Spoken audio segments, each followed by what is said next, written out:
I'm John Heilemann, and this is the Hell and High Water podcast. My guest is Atlantic staff writer and award-winning author George Packer. I'm George Packer, and the state of our union is perpetually mired in the same partisan war that it's been for the last 10 or 20 years, and I'm bored with that, and I'm frustrated with that, and want to find a way out, but there doesn't seem to be a way out, so we keep on fighting the same old fight. Last night in Kabul, the United States ended 20 years of war in Afghanistan, the longest war in American history. When I was running for president, I made a commitment to the American people that I would end this war. And today, I've honored that commitment. It was time to be honest with the American people again. We no longer had a clear purpose in an open-ended mission in Afghanistan. After 20 years of war in Afghanistan, I refuse to send another generation of America's sons and daughters to fight a war that should have ended long ago. So there he was, Joe Biden, on the day after, as we call it, the day after the war in Afghanistan officially came to an end. And we're here on Hell and High Water with George Packer. I almost maybe the single person I most want to talk to about this of anybody, like maybe Joe Biden I'd rather talk to you about than you, George, but it's great to have you here. So thanks for doing the podcast. Thank you. You have been for, really for the 20 years. Have you been writing about Afghanistan for 20 years? It feels to me like you've been writing about Afghanistan practically since this started. Less Afghanistan, I guess, than Iraq at the beginning, in the first 5 or 10 years of the 20-year war on terror. Afghanistan, much more, starting in 2009. Made 3 trips there. Wrote a book about Richard Holbrooke, who was Obama's man on Afghanistan, although Obama didn't particularly want him to be. And wrote a profile of Ashraf Ghani in 2016. And have followed the events of the last few months really pretty closely. Starting in March, I was writing a series of pieces saying, this is coming to an end. It's going to happen faster than we imagine. There are tens of thousands of Afghans who have staked their lives on trusting us and our promises, and we have to get them out. And the only way to do it is by an air evacuation. We cannot speed up the incredibly slow process of looking at their visa applications. That will not happen anywhere close to fast enough. So my focus and my energy and my emotion in the last few months has really been on that commitment and whether or not we were going to honor it. And I would say we really didn't honor it, even though we saw some remarkable achievements of airlifts in the last few weeks. Do you agree that we should that it was time to end the war? That Joe Biden and Donald Trump and 80% of the American people were right that it was time to come home? I find that a very hard question to answer. I am not absolutely dogmatically certain one way or the other. And I think a lot of people have become maybe too certain because there's a pretty good argument, a pretty reasonable argument going both ways. It's powerful when you hear Joe Biden say, we've been there for 20 years, the mission has lost its way, we've had no business staying on after Osama bin Laden was killed, that was our purpose, we achieved it, why have we been there the last 10 years, why should more Americans die? All of that is powerful and convincing, and I think he showed real courage and leadership in making that final decision, even though Donald Trump had essentially put him in a position where he pretty much had to. But there's an argument on the other side, and some surprising people are making it. For example, Rory Stewart, the British politician and writer who has been a real skeptic of American policy in Afghanistan, he argues that we had found a formula with a very small number of troops to sustain support for the Afghan army, for the Afghan government, which at least allowed enough breathing room that what we did achieve, which is essentially the beginnings of a new society, of a new generation of Afghans who really for the first time experienced something like a modern life, a life of freedom, of being able to find their own way and pursue their own dreams. And when we pulled that line out, that society, was cut off from its oxygen and is dying. It's dying in front of our eyes. So that, too, to me, is a pretty compelling argument. One of the pieces you wrote had this headline on it, which really stuck out, and it got a lot of coverage in some places on cable. Biden's betrayal of Afghans will live in infamy, which is a pretty scathing headline. That was a piece that you published August 15th. So that's the question, I think. What's the bottom line? Where do you come down now that kind of, it's maybe not all is said and done, but a lot has been said and done? Yeah. I think there has been an achievement since I wrote that piece.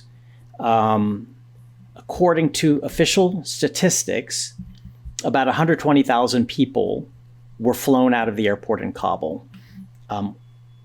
I'd like to see how those statistics are broken down and where the record of them is. I'm not going to take them at face value. That's the first half of it. The other half is, who have we left behind? Do we know?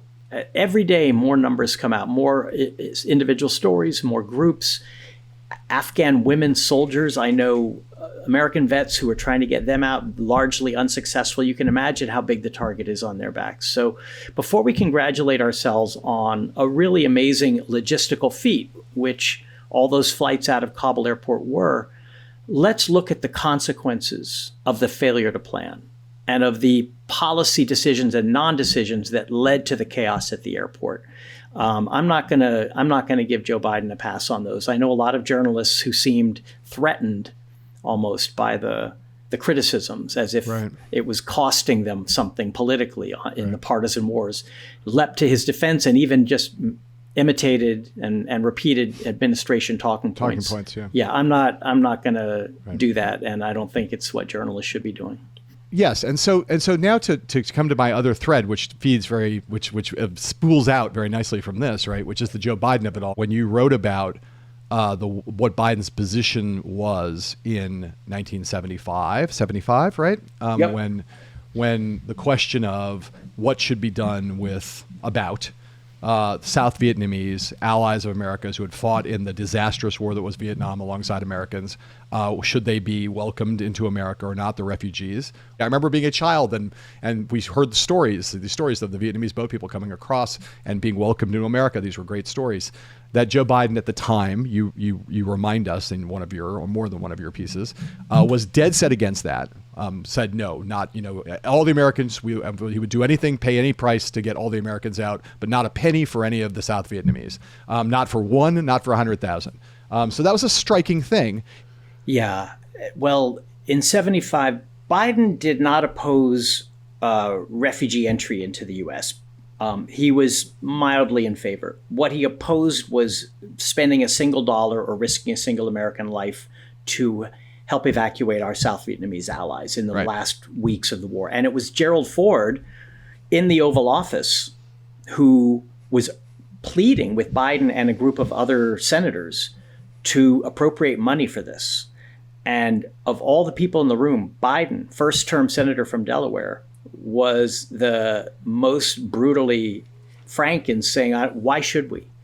We owe them nothing. We have no moral debt to them. And he said the same thing on the floor of the Senate a week later. And then fast forward in 2010, Richard Holbrooke's diary, which I reproduce in my book, I have a long section in which you're hearing directly in the first person from Holbrooke, splicing together diary entries, recorded that he went in to see Biden in like October of 2010. This is during the surge, which Biden opposed, as we all know.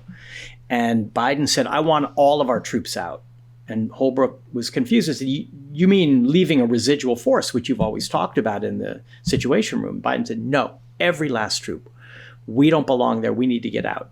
So this was 10, 11 years ago. Holbrooke said, but what about the women of Afghanistan? What about the people who've helped us and counted us? What are we going to do about them? And then Biden sort of rose out of his chair and exploded and said, fuck that. It doesn't matter. Nixon and Kissinger got away with it. And he knows his constituents, the American people, are tired of the war in Afghanistan and want to be done with it. And being done with it is sort of the beginning and the end of his policy on Afghanistan.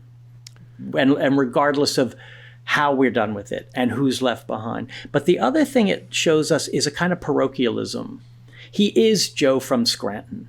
He's very good with union steelworkers. He's very good with cashiers. He knows how to talk to the American people, how to speak the language of the middle class and the working class. And that's why he's had such success as a politician.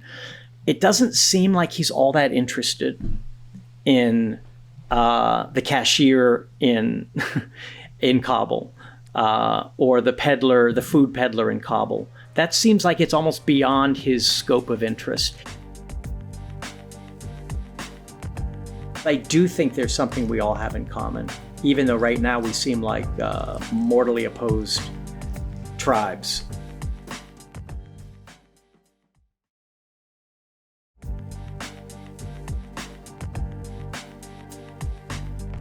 I've spoken of the shining city all my political life, but I don't know if I ever quite communicated what I saw when I said it. But in my mind, it was a tall, proud city built on rocks stronger than oceans, windswept, God-blessed, and teeming with people of all kinds living in harmony and peace. A city with free ports that hummed with commerce and creativity. And if there had to be city walls, the walls had doors, and the doors were open to anyone with the will and the heart to get here. The shining city on a hill. There it is. And you know, Ronald Wilson Reagan. That metaphor, very powerful to a lot of people, and it pops up in your book, George. And so I just want you to talk about it. Let's start, you know, I said creative taxonomy. Reagan is part of that, and that metaphor is part of your description of what you talk about in the book in terms of the four Americas. I don't want to get ahead of it though. So just talk about the book, how you decided to, how you came to this book, and how you came to the big ideas that animate your description of basically why the country has been for a while now, but more intensely than ever, is kind of coming apart at the seams. It's a COVID book, John. It's a book that was born of necessity. I was stuck in place, like so many people. In a sense, fortunate to be stuck in place. I didn't have to go to a job, so my job was to sit on my ass in front of a laptop for the better part of a year. My model was like a political pamphlet, which is a great literary form. In other words, an essay-like book that intervenes in a crisis and tries to push people's thinking about it in a certain direction, but also is written in a way that might last longer than the crisis itself. So it was a 2020 book. Think of all that happened last year. It was a year like 1968. It began with an impeachment that no one even remembers. Impeachment became just the news of the week. Then came the pandemic, and then came the summer of protest and the fall of storms and wildfires and the threat of violence, and then the most successful election of my lifetime in the middle of the pandemic, and then the threat to overturn the election, ending on January 6th with the assault on the Capitol, which to me was the last day of 2020. I mean, what a year, and a year that, to me, exposed all of our underlying ills and problems. But really what I wanted to do was both immerse the reader in that moment, late 2020 when I began writing, but then step way back, almost 2 steps back. First, the last 50 years. It's the era in which so much of what we live with daily today began and then ripened and rotted.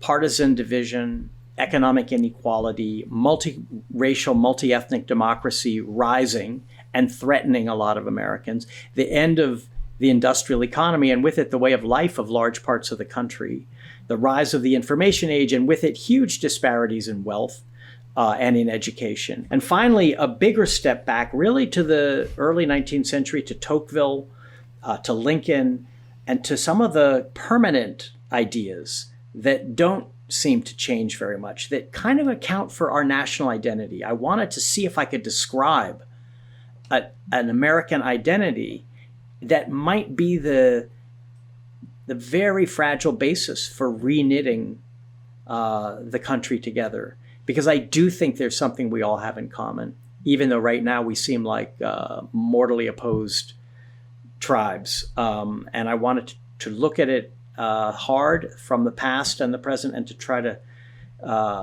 not just describe it, but propose it because mostly this is a book that is an attempt to salvage something and to point a way forward. It's so much harder to figure out what to do when you are your own enemy and you're falling apart and breaking into pieces without really anything fundamental being wrong.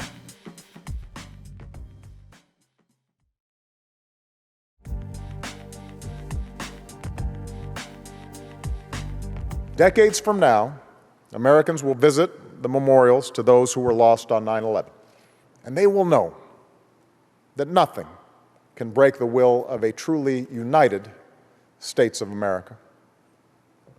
They will remember that we've overcome slavery and civil war, we've overcome red lines and fascism and recession and riots and communism and, yes, terrorism.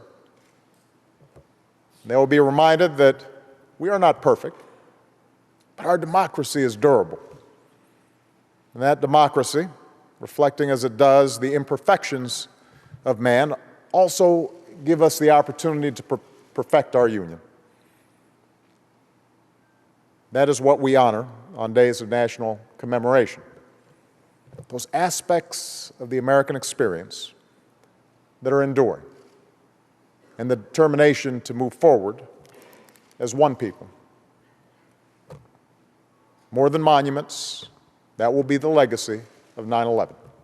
So that's Barack Obama saying something that I think many people have ascribed to over the course of these last 20 years, George, which is that 9/11, was a terrible day in American history, but that the ultimate testament to America and the strength of our system is that we endure. It's a flawed system, but we're working to perfect it.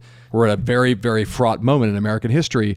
What's your sense at this moment of whether Biden is the right leader to help us get through it and onto the other side, where those words that Obama was saying just now, or was saying 10 years ago, are like still ring true as opposed to ring hollow, as I fear they and other words like them will ring very much on this 9/11 anniversary?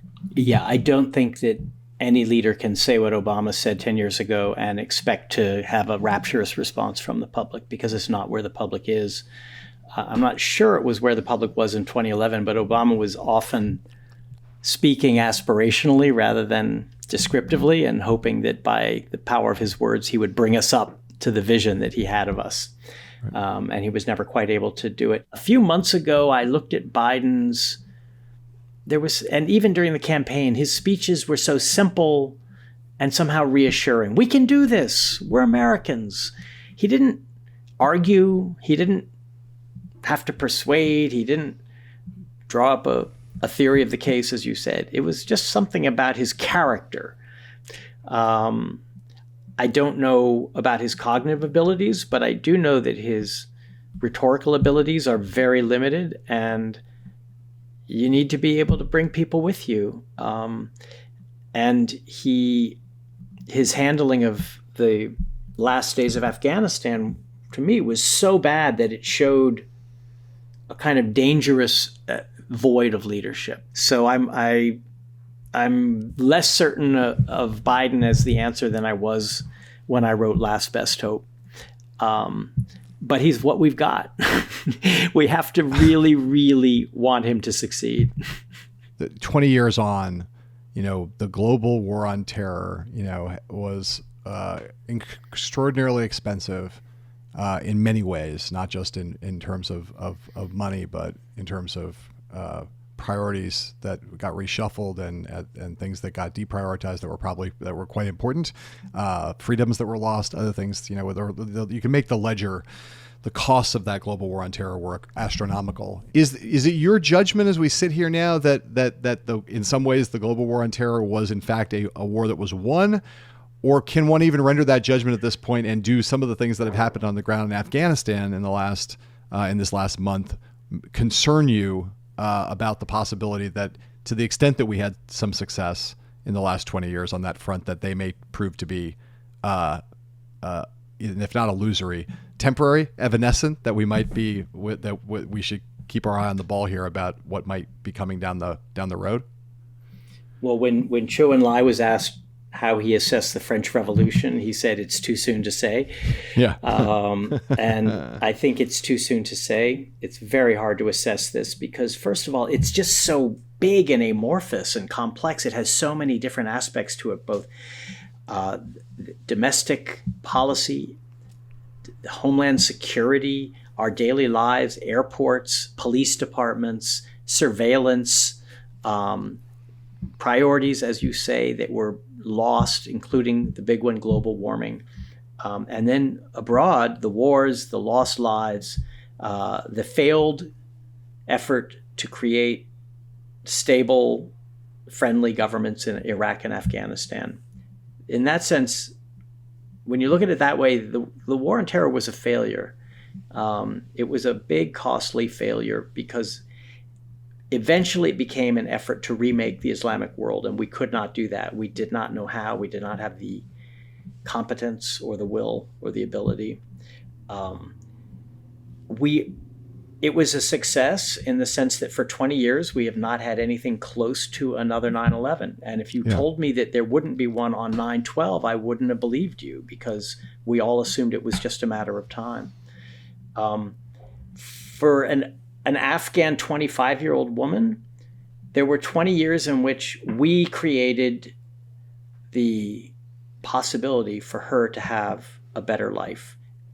And those 20 years were very important for that generation in Afghanistan and really in Iraq too, a little less dramatically. And now we've abandoned that. And so in a sense, we have left a failure where we had the beginning of a success. Maybe not a durable success, but you can't look those people in the face and tell them that that doesn't matter to us.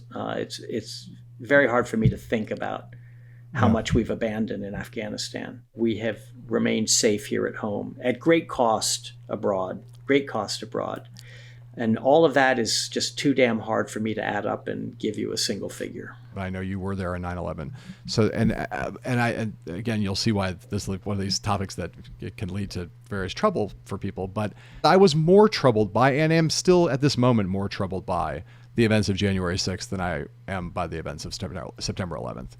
And I mean it in this respect. I don't mean it in the sense that obviously there was more of a greater loss of life on September 11th than on January 6th. But the notion that of an insurrection from within, that the profound, all of the things that in both in fact and in theory, all the things that January 6th were about, that posed a greater threat to America because it was internal, because it was anti-democratic, because it led to this existential crisis that we're now talking about. That to me threatens America's way of life, our form of government, democratic legitimacy, and therefore is much more troubling to me than the notion that there's a foreign enemy out there trying to kill us. I had never quite thought about it in that way, but now that I hear you, I agree with you. It's like the difference between a knife attack that leaves a deep wound but doesn't kill you, and cancer, which is going to be with you for the rest of your life and which may well kill you, and which will keep coming back. So it's inside us.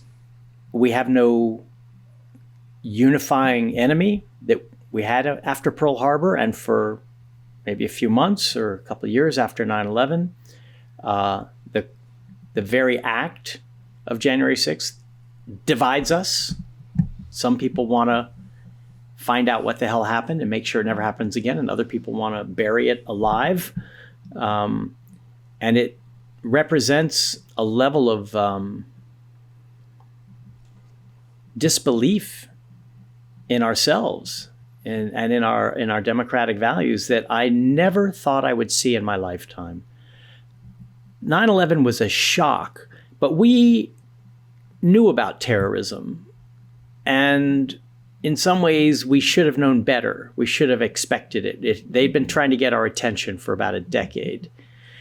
But to see Americans try to invade the Capitol and hang elected officials and overthrow the Constitution and the popular will, the only analogies I've got are 1861.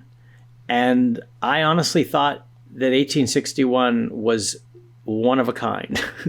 And Fort Sumter was history. And here we are, facing potentially worse the next time we have a disputed election, which will be the next election. And the next time we have laws and officials in place who are not going to uphold the vote, but who are going to overturn it. We seem headed for that right now.